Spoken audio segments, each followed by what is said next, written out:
Place maintenant à la 16e journée du championnat de première division avec hier soir 3 matchs avancés. Et on repart à la Ravine des Cabris où la Capricorne recevait la Saint-Pauloise. Étaient donc sur place Edine Dachlech et Toufik Sanoun. Et ce match, comptant pour la 16e journée de championnat opposant la Capricorne à la Saint-Pauloise, c'est tout simplement une rencontre qui oppose 2 des 4 demi-finalistes de la Coupe de France régionale.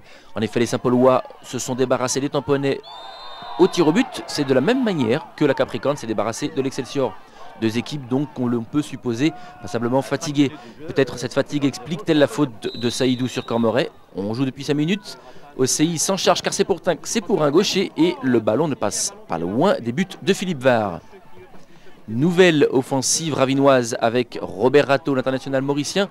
Son tir n'est pas loin d'être repris par Wisnelda, mais c'est un défenseur saint-paulois qui est le plus rapide et qui met ce ballon en corner. Et regardez sur ce corner le geste somptueux de Daniel Nara, une superbe reprise en demi-volée qui va se loger dans la lucarne des buts saint-paulois.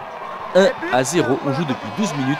Daniel Nara ne marque pas souvent, mais des buts comme ça n'est pas une chose fréquente. C'est son 2e but en championnat, un but qui, vous l'avouerez, mérite amplement que l'on le revisionne au ralenti. Voilà, superbe geste du défenseur ravinois. Et Philippe Var, le pauvre gardien saint-paulois, n'y peut pas grand-chose sur ce coup-là. Nara aura un petit peu moins de chance pour le reste de la rencontre, qu'il ne finira pas, puisqu'à la mi-temps, il sera remplacé par Sébastien Ouaro.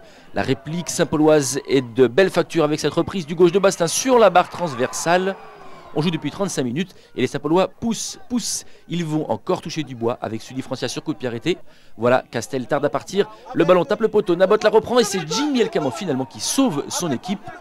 Les Saint-Paulois seront néanmoins récompensés en deuxième période. Une deuxième période qu'hélas nous ne verrons pas, mais que vous pourrez voir dans le 10 de foot plus ce soir. La cassette hélas ayant pris une mauvaise direction. Les Saint-Paulois donc vont égaliser d'abord sur penalty par Bastin, puis vont finalement l'emporter grâce à un but de Siva à la 78e, de but à un score final pour des Saint-Paulois qui rejoignent leur adversaire au classement, 36 points pour les 2 équipes.